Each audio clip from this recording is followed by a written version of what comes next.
Hello, everyone. Is everybody having a good time so far? Good. Personal welcome from an American. So glad to have you all here. Thanks for coming. I hope you're enjoying DC and this unusually nice weather we are having in the city. So thank you also very much to the International Foundation for Electoral Systems for having us here. My name is Kimberly Adams. I'm the host and senior Washington correspondent for our public radio business and economy program, Marketplace, which is a radio program that airs on about 800 radio stations across the United States. I've been a journalist since I was 16 years old, which is when I first started covering presidential elections. I covered the 2000 presidential election from my hometown of St. Louis, Missouri, where I was bouncing around from polling places to courthouses, disputing elections and things like that. And since then, I've covered many more presidential, local, state elections, and also elections in the United Kingdom as well as in Egypt after the revolution. And I should say that now I cover the intersection between money and politics. And there's a lot of it here in the United States. Open Secrets, a group that tracks money in politics here in the United States, estimates that when all is said and done, this election here in the United States, the campaign will have cost about $16 billion. $16 billion. And adjusted for inflation, believe it or not, that may end up being less than the 2020 presidential election was, but it's still a ton of money. And if you go over to the Wesleyan Media Project, which tracks ad spending, they're saying that about $4.5 billion of that went to television and radio ads alone. That's not even including spending on digital media. And this money isn't just coming from the candidates and their committees or even the political parties. There's a ton of money coming from outside groups, and sometimes it's really hard for Americans to know where that money is coming from. It's a huge player in the United States elections, the money that's flowing through all these different systems. And so whether or not we like it, it is a factor at the state level, the local level, the federal level, and there are rules at each level about how that money is and is not allowed to be spent, but those rules are not always followed, and maybe those rules don't sometimes work the way that we expect, as I know Trevor knows very, very well. So to help us understand more about money, power, and politics in the US election this year, we have on stage Ellen Weintraub. Hello. Hello. And Trevor Potter. I'm going to read brief bios for the both of them before we get to their opening remarks. Vice Chair Weintraub has been a commissioner on the United States Federal Election Commission since 2002. And has served 3 times as its chair. During her tenure, Commissioner Weintraub has been a consistent voice for meaningful campaign finance, law enforcement, and robust disclosures on money in politics. Now, prior to her appointment at the FEC, she was counseled to the political law group of Perkins Coie LLP and was counseled to the ethics committee for the U.S. House of Representatives. Vice Chair Weintraub has published articles in the New York Times, the Washington Post, and leading law reviews, and is, of course, a frequent speaker on news programs and shows and conferences at home and abroad, hails from the wonderful state of New York, and holds degrees from Yale College and Harvard Law School. Hello. Hello. And Trevor Potter over here is president of the Campaign Legal Center, a nonpartisan organization dedicated to solving the wide range of challenges facing American democracy. He is a Republican former chairman of the Federal Election Commission and served as general counsel to John McCain's 2000 and 2008 presidential campaigns and an advisor to the drafters of the McCain-Feingold campaign finance law. Now, that's all very impressive, but many Americans might know him more famously for being a lawyer on the comedian Stephen Colbert's show when Stephen Colbert decided to set up a super PAC, Americans for a Better Tomorrow, during the 2012 election. It was something done to show some of the holes that we have in our campaign finance laws, and it was very funny.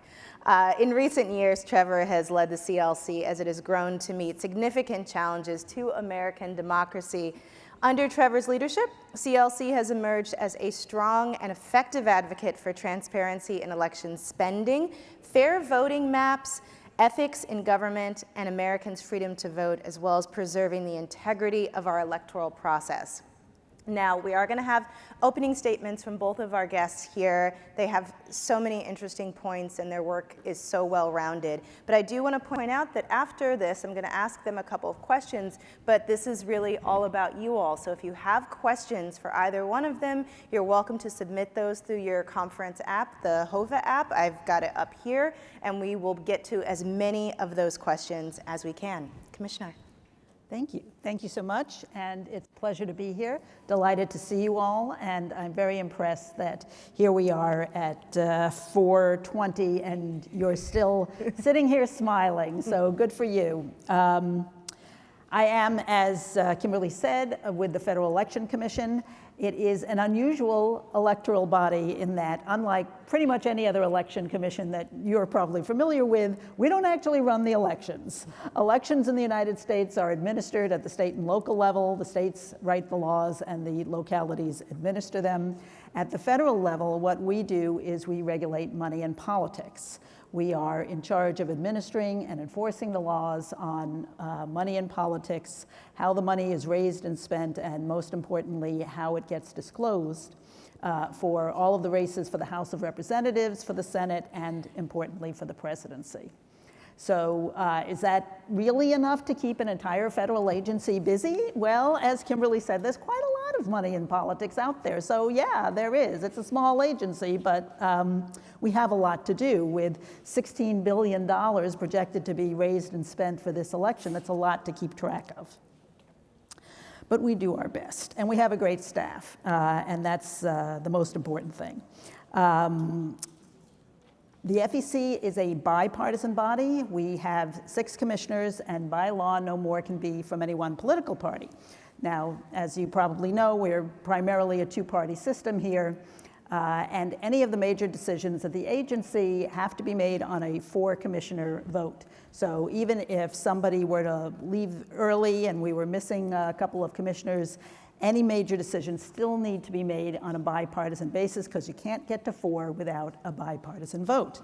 And that is both a strength and a weakness for the commission. It's a strength because everything that we do has the credibility of being done on a bipartisan basis, but when we disagree, then nothing happens. So that has been a problem in the past, and the commission works hard at trying to come to a resolution that everybody can live with. What is going on in money and politics today? Well, as I said, there's a lot of it. The presidential candidates have raised about $1.6 billion, just the candidates running for office. That's not just the ones you've heard of. That includes a bunch of minor candidates who have raised, some money. Most of it is the 2 major candidates that you know. And interestingly, about $1 billion of that has come in small dollar donations. That is, donations that accumulate to no more than $200. So that is a lot of money coming in from small dollar donors. But of course, on the other end, we do have a lot of big dollar donors, and that money largely goes not just to the candidates and the party committees, but to outside spending groups. Our Supreme Court has held that the only interest that trumps their, colloquially speaking, the desire to protect people's right to spend to get their political message out is to prevent corruption.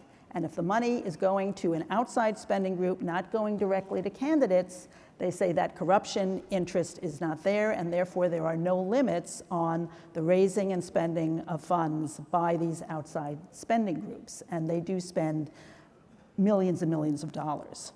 The rules that the FEC administers mostly go to 3 areas. There are source restrictions, amount limitations, and there's disclosure. So the source restrictions are that for candidates and party committees, they're not allowed to accept money from corporations, from labor organizations, from government contractors, and from foreign nationals. And the foreign national ban extends to anyone who is running for any office anywhere in the United States. That is the one area where the FEC has jurisdiction over state and local elections, is in preventing foreign money from influencing our elections. And some of the biggest penalties that the FEC has been able to negotiate have involved these source restrictions, government contractor restrictions, and the foreign national ban, where we have collected in a few cases penalties in the range of $1 million. So the Commission takes those things very seriously. Then there are amount restrictions, again, that only affect candidates and party committees. This year, the candidates are allowed to accept up to $3,300 from any one person for any one election. Party committees can accept $41,300 from any one person. And then there are special party accounts where they can collect more money, but they're supposed to be spent exclusively for less directly electoral purposes, such as paying their mortgages, running the conventions, or paying their legal bills. But as I said, the Supreme Court does not has not allowed us to maintain those same restrictions for outside spending groups. They still can't take foreign money, but they can take corporate money, they can take labor organization money, and they can take unlimited money from individuals. So what we have, in addition to a lot of small donors, are some mega donors who make very large contributions, generally through these outside spending groups. And we have seen over the last number of years, and I think it's been, the trend has even increased this year, that there's a small number of very, very wealthy individuals who do spend a great deal of money, millions of dollars every cycle, some tens of millions, and a few hundreds of millions. And I think this year already, Open Secrets has tracked at least 45 donors, that's individuals or couples, who have given at least $10 million to a variety of political groups. And there are 4 individuals or couples who are already over 100 million. So we have some big spenders. And when people ask, why do American elections cost so much? Why is there so much money? Because there can be, because the Supreme Court has said that there cannot be spending limits, that any kind of limit on spending is a limit on how much speech, how much political speech can be put forth into the community, and that is something that they have very little tolerance for, any kind of limit on speech. And then there is disclosure, and I think we run a very effective disclosure database. It is the basis for every article. That's where every journalist gets their information. It's where Open Secrets gets their information. We have great partners in the journalistic community and in the NGO community who take the data that we make public and do some really great and helpful, useful analyses. But all of the data is drawn from the reports that the candidates and the party committees and the super PACs, they all file reports with us. They file reports throughout the election, throughout the candidacy, throughout the election season, and are still filing reports and will be filing reports even after the election, so that we have fairly current information. Most reports are filed electronically. We get them up on the website almost instantaneously, and they're available to the public. Technology has been a big assistance to us in this regard. I can remember the old days where people had to come into the office of the Federal Election Commission in order to read the reports, either on paper or on these old microfiche machines. I bet Trevor remembers the microfiche machines. Now it all goes up on the internet and anybody can see this information anywhere. And technology has also enhanced the way that candidates and other political committees can raise money. It has now become almost frictionless to make contributions, particularly for smaller donors. In the old days, people had to find a checkbook and a pen and an envelope and a stamp and make a trip to the post office or to their mailbox if they wanted to make a political contribution. But now, a lot of this, most of it, is all online.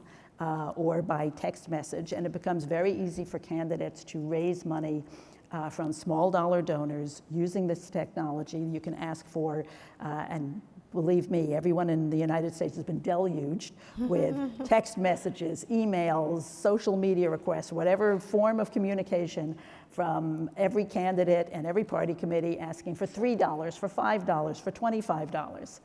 And those small donations really add up. They're easy to make, and there are candidates who raise millions of dollars from those small dollar donations. But as I said, there's also the flip side are the big dollar donations on the top end. The FEC has taken some steps in light of these advances in technology and some risks of technology. You know, we worry about AI and the role that it could play, perhaps in suggesting that somebody is doing something or saying something that they haven't done, making it harder for people to fact check, making it harder for people to hold people accountable for what they do say, because there's always the possibility now that somebody will say, oh, that wasn't real, that was AI generated, that wasn't really me. So there's a bit of what we call a liar's dividend as a result of AI.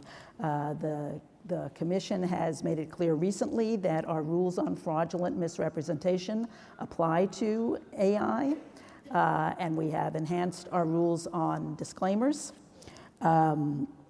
which I think have been somewhat helpful. We have also taken some steps to make it easier for candidates to draw salaries using their campaign money and to pay for expenses such as childcare and elder care, which hopefully will make it easier for a wider swath of candidates to consider running for office. It's something that the commission was very enthusiastic about trying to accomplish. So there are ways that we, I think, have responded to some of the changes that are going on in the world of campaign fundraising. But there are, you know, I'm not going to try and snow you, and it's not just because Trevor would call me out if I did, but there are gaps in the system. When the Supreme Court said that corporations were allowed to advocate for the candidates of their choice, because corporations are fundamentally just groups of individuals who choose a particular legal form in which to work together. They created an opportunity for corporations, but there's an inherent contradiction in the Supreme Court opinion, because it talks about how this is all going to be great because it will all be disclosed. And yet corporations can be a shield against disclosure, a shield against liability, but also a shield against disclosure. So we do have the phenomenon of what we call dark money, money that is not fully disclosed, largely because it is funneled through a corporate form, usually a nonprofit organization that is organized as a corporation, collects contributions, and then they, because corporate money is allowed to be spent through these super PACs, that money can be given to a super PAC, and then the super PAC does have disclosure obligations, but to the extent they are getting money from a group that doesn't disclose where it's getting its money from, there are holes in the system. So I think we have a fairly good disclosure system, but it's not perfect. And I would like to see us work to try and close up some of the loopholes that exist, but at this point, we still have, I think, a reasonably robust disclosure system, and I think the voters are reasonably well informed as to where the money's coming from, as well as where it's going. I'll stop there. Trevor? Thanks so much. It's a pleasure to be with all of you, to be with Commissioner Weintraub, who has worked long and hard at the Federal Election Commission to enforce the laws. She's more of an optimist than I am today in terms of how our system is working. So let me just put a couple of pieces of framework out there. The first is that, as I think you understand, everything we're saying today relates to the financing of federal elections, the race for the presidency, the House, and the Senate. Every state in a federal system has rules for the financing of state systems. They generally are pretty open. Many states have no limits at all. They require disclosure of spending, which is unevenly enforced. But as you're looking at our elections tomorrow, ongoing and election day tomorrow, it's important to remember that the $16 billion we're talking about is only federal. And then there's money being spent for governors and other races under other systems. Historically, the context for the conversation we're having today goes back 50 years to the reforms Congress made after the Watergate scandal, when President Richard Nixon raised money from corporations. Corporations gave to the Republican Party, basically in return, they thought, for deals to get them out of trouble with the Justice Department. There was secret money, there was cash. It led to a view that we needed to totally revamp our system of financing of federal elections. And we ended up with a new law that provided strict limits on what individuals could give to candidates, party committees, and political action committees, all of which had to register and report with the Federal Election Commission and describe all of their political spending and all of their contributions. We created the Federal Election Commission to manage, as Commissioner Weintraub has said, all those reports and all that disclosure so it would be fully transparent. And there was a presidential public financing system for the first time. So when I arrived in Washington 40 years ago, in the first presidential election I saw here in 1984, we had a system with full public financing in the primaries and in the general election. We had a Republican challenger against a Democratic incumbent president, President Jimmy Carter. They both spent the same amount of money, which came in a grant from the federal government, around $35 to $40 million total. And then, of course, House and Senate candidates spent money which they raised under these relatively strict limits, maximum to a candidate of $1,000. No corporate money allowed in federal elections. People had gone to prison as corporate officials who had spent corporate money in the Nixon years, so corporations were very careful about that. All of it fully disclosed. So here we are on this stage now, talking about a completely different world, where we're talking about $16 billion being spent in this election, and we do not have the disclosure that Congress mandated us to have. How did we get from there to here? Well, over time, the party committees pushed to raise more money. They came up with ways to raise money outside of the system, the federal system, by saying it was going to be spent on state races. Eventually, Congress, now 20 years ago, enacted the McCain-Feingold reforms to get us back to where we were. Again, limits on contributions, no corporate money, full disclosure. What we have seen is, first off, the demise of the presidential public funding system. It was voluntary, meaning candidates did not have to participate, and over time, candidates discovered that if they didn't participate, they could raise more money privately from individuals than they would get in the check from the federal government. We can maybe have time to talk about the details later, but the result of that is no candidates today participate in the public funding system. Both major parties now, for some period of time, their candidates have raised money privately and not taken the government grant. So that has changed. The reform laws of 20 years ago were then in part declared unconstitutional by the United States Supreme Court.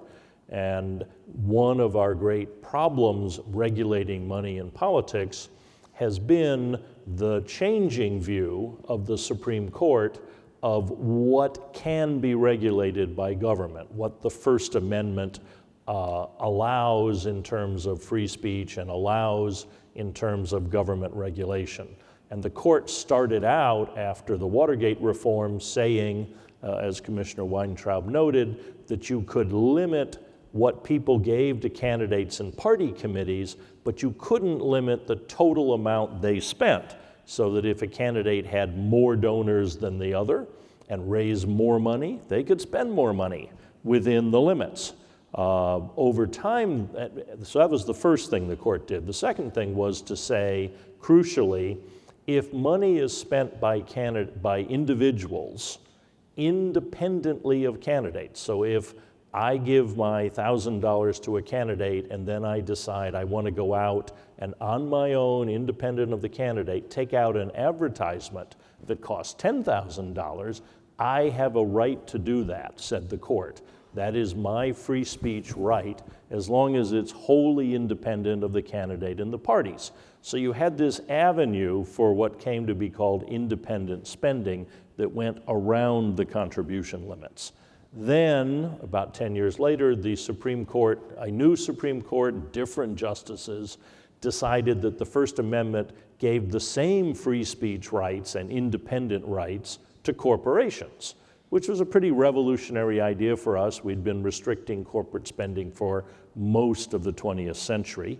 But the court said, no, they can spend it too, as Commissioner Weintraub said, but don't worry, it'll be fully disclosed. So where are we today? We're in a place where the $16 billion that we talked about is probably $1 billion each for the actual candidates.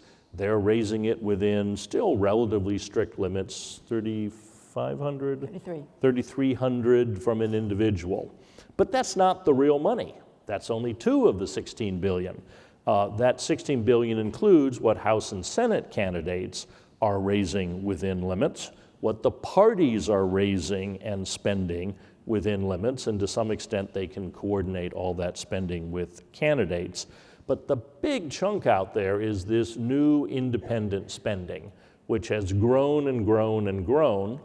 We call it super PACs, C4s, dark money, whatever the names are depending on what it is money that is being raised from corporations and individuals and spent outside of the candidates and the parties to elect candidates. Now, remember what I said was the Supreme Court had said this was okay because it wasn't corrupting, because it was totally and wholly independent, separate, independent of party committees. That's where our system has, in my view, completely broken down. What we are seeing is money being spent in coordination with candidates and parties. It is often raised directly by candidates. It's not supposed to be, but we see it all the time. It is being spent by people who are, like Elon Musk, on stage with the Republican nominee, supporting him, meeting with his staff, and then spending literally hundreds of millions of dollars in key states like Pennsylvania. It is not Commissioner Weintraub's fault because she dissented, but the Federal Election Commission in a 4-2 vote this year said the ban on coordination doesn't apply to that spending that Elon Musk is doing in coordination with the Trump campaign because it's not TV or radio advertising. It is only knocking on people's doors, working with the candidate to figure out where best to spend the money. So we've ended up with this huge, it's not a loophole, it's a huge diversion of political money being spent in this election in coordination with parties and candidates that under the 74 law was not supposed to happen, under the 2002 law was not supposed to happen, but is occurring. So that's the scene we're in. The question is, of course, what can we do about it? The answer is partly not Commissioner Weintraub's fault. The FEC has not been enforcing the law, either deadlocking or coming up to allow more spending. The Supreme Court has taken off on this, I think, ill-informed view that the more money the better, corporations should be speaking, and it misunderstood the way politics works when it said everything was going to be fully disclosed. And of course, Congress could do something about this. It could pass some new laws requiring more disclosure, requiring more independence, but it has been deadlocked on a partisan basis. In the last Congress, a big reform bill passed the House of Representatives and died in the Senate. It just didn't have enough votes to get over the finish line. So that's where we are. Thank you both so much for those opening remarks. It's obviously a very complicated topic and a lot of work to do, both in the government side of things as well as organizations like yours. I'm actually going to skip my questions because we have a ton of questions that have come in from the audience. So I'll start with this first one. In the USA, campaign financing includes terms such as dark money, soft money, and hard money. Out of these, only hard money is properly documented, and the rest are out of the limitations of the Federal Election Commission. What steps are being considered to be taken to minimize the role of this unregulated money in the U.S. presidential race? Commissioner, you want to take that one? Well, as Trevor said, and by the way, I agree with pretty much everything that Trevor said. I regret that the Commission has not taken stronger steps, both to enforce the law and to make sure that money is disclosed. So what could we do? We could, the Commission could take a harder line on unregulated groups that appear to be pushing the envelope on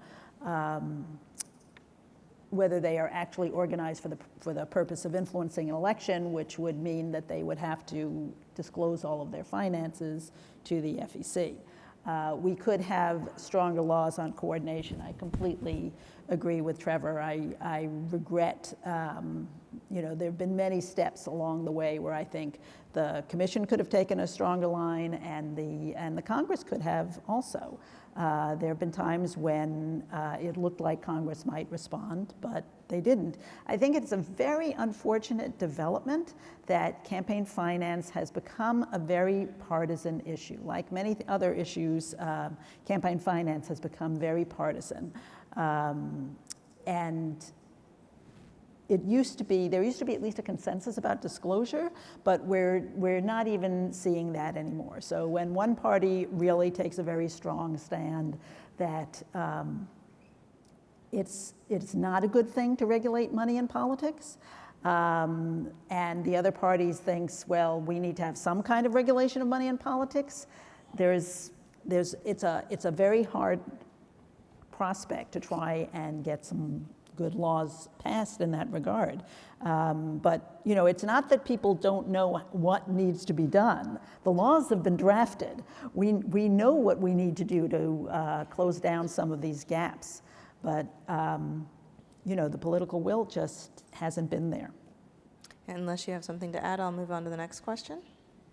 No, I think I agree with Commissioner Weintraub on that. We could require the disclosure and the limits of all this money that is being spent in elections. But the pressure from candidates and party committees and members of Congress is to keep raising and spending more money, which means they're torn between the law and their ability to raise and spend more. And that's been very hard to deal with.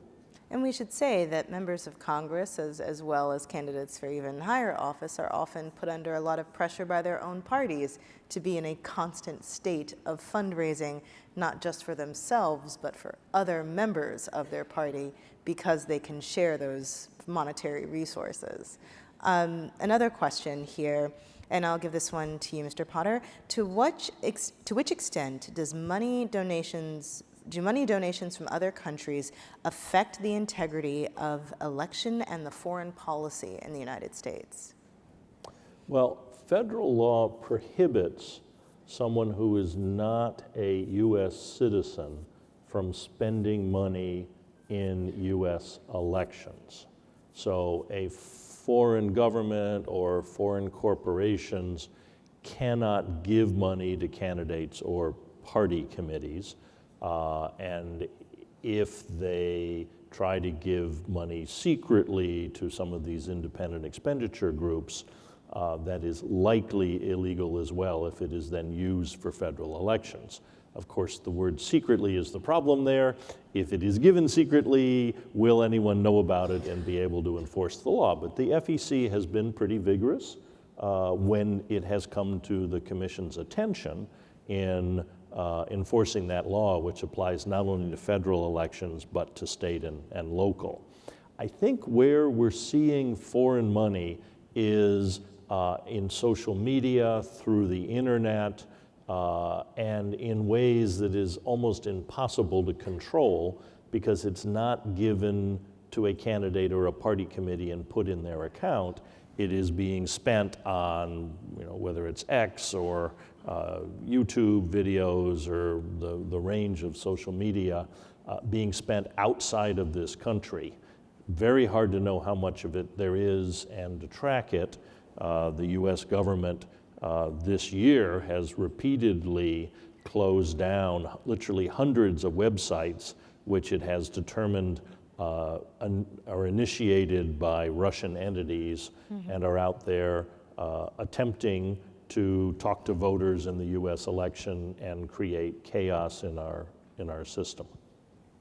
And then, Commissioner, I know that you spoke earlier about trying to make sure that, especially when it comes to these dark money groups, that it's a lot harder to monitor when you don't have to disclose who's giving money to some of these super PACs to make sure that the people funding those groups are not outside actors. That is true. And when we have investigated, and we have done some investigations, we are sometimes able to trace the money. Even though these nonprofit organizations who give money to super PACs don't have their own disclosure obligations, anyone who gives money in the name of another, who puts money in an account for the specific purpose of having it be transmitted to a political committee for the purpose of spending in our elections without that kind of disclosure, that's illegal. If they are doing it intentionally to avoid the disclosure, that is illegal, and the Commission has looked into several of those cases, and we have subpoena authority, we have smart lawyers and investigators, and I can't say we always are able to trace it back all the way to the original donor, but we have had some success when there is the political will to pursue the investigation. So we can get at that. Yeah, I would add that there are states that have gone further than either federal law or the Federal Election Commission in disclosure. Arizona would be a great model. They have the voters there enacted a law through the referendum initiative process that requires entities that spend money in state elections, which is all they could regulate, to disclose where the money came from for the advertising. It has to disclose the top couple donors that gave to fund that ad. That is a level of disclosure we do not have at the federal level, but could have if Congress were more active or if the FEC regulations were better.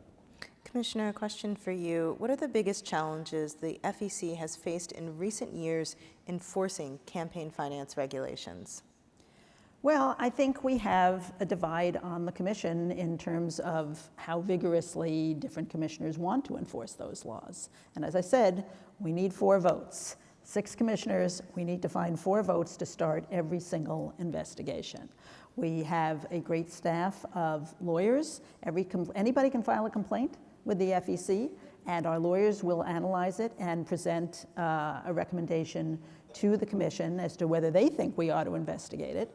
But it still takes 4 votes to start that investigation, and sometimes we cannot find those 4 votes because some of my colleagues, I'm not the best spokesperson for this point of view, but some of my colleagues believe, as does a majority of our Supreme Court, that the money that is spent to get political messages out is protected under the First Amendment because it costs money to write speeches and post ads and buy advertising time and to travel around to give speeches. And if you limit the amount of money, then you're limiting the amount of speech. And for people who believe very fervently that there should be as few limits as possible on the money that is raised and spent because it interferes with people's speech rights, it becomes much harder to persuade them that we should investigate when we get allegations.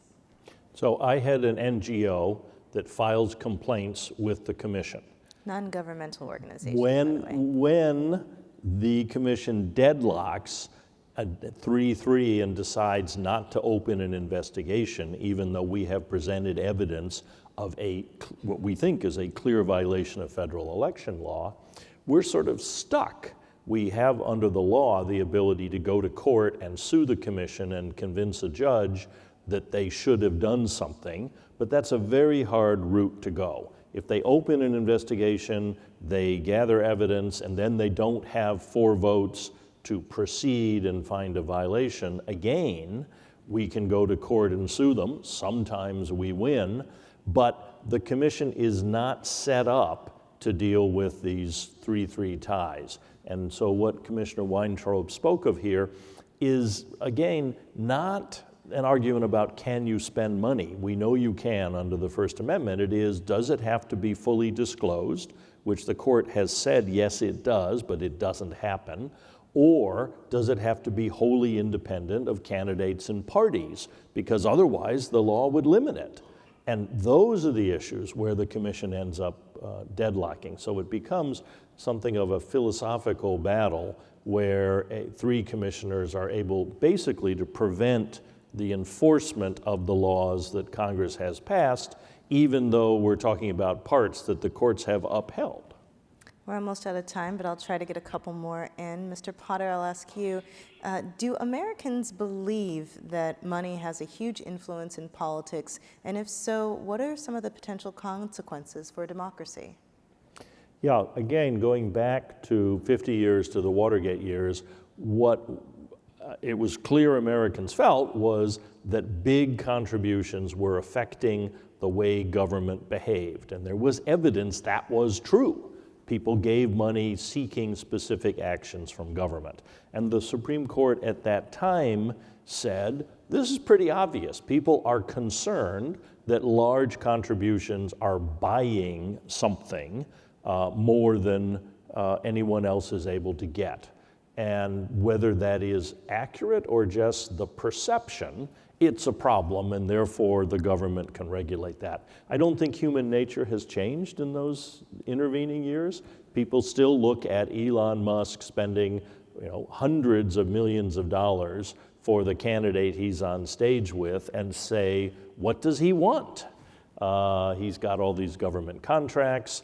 Trump has said he's going to play a role in his administration. I think Americans look at this and say, to borrow a Trumpian phrase, the system is rigged. People with money have much more influence than I do, and that's something that limits on campaign contributions are supposed to counteract. And the studies show, there have been any number of polls done over many years, and the results are fairly consistent, that the American public is not happy with this system, and they get the problem with it, and they do feel that their voice is diminished. I mean, the Watergate scandal involved about $1 million, which even with inflation would be somewhere in the range of, $7 to $10 million today. And now we have individual donors. As I said, there are 45 individual donors who've given more than $10 million in this election. I think that what we've seen in this election, we saw one candidate who raised $1 billion in 3 months. We had the late change in candidates on the Democratic side, and Vice President Harris subsequently raised about $1 billion in 3 months. That I have never seen before, that kind of rapid raising of that much money.